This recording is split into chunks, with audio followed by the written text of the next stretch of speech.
Ika-115 kabanata. Iisa ang tunay na Diyos. Panginoon, hindi kami ang dapat na parangalan, kundi kayo, dahil sa inyong pag-ibig at katapatan. Bakit kami kinukutya ng ibang bansa at sinasabi nilang, nasaan na ang inyong Diyos? Ang aming Diyos ay nasa langit at ginagawa niya ang kanyang nais. Ngunit ang kanilang mga Diyos ay yari sa pilak at ginto na gawa lang ng tao. May bibig sila ngunit hindi nakakapagsalita. May mga mata ngunit hindi nakakakita. May mga tainga ngunit hindi nakakarinig. May ilong ngunit hindi nakakaamoy. May mga kamay ngunit hindi nakakahawak. May mga paa ngunit hindi nakakalakad. At kahit munting tinig ay wala kang marinig. Ang mga gumawa ng mga Diyos-Diyosan at nagtitiwala rito ay matutulad sa mga ito.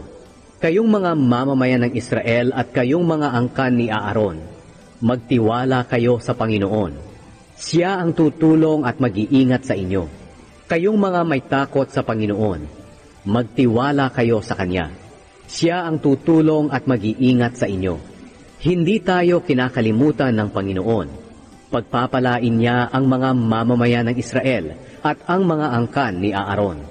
Pagpapalain niya ang lahat ng may takot sa Kanya, dakila man o aba. Paramihin sana kayo ng Panginoon, kayo at ang inyong mga angkan. Sana'y pagpalain kayo ng Panginoon na lumikha ng langit at ng lupa. Ang kalangitan ay sa Panginoon, ngunit ang mundo ay ipinagkatiwala niya sa mga tao.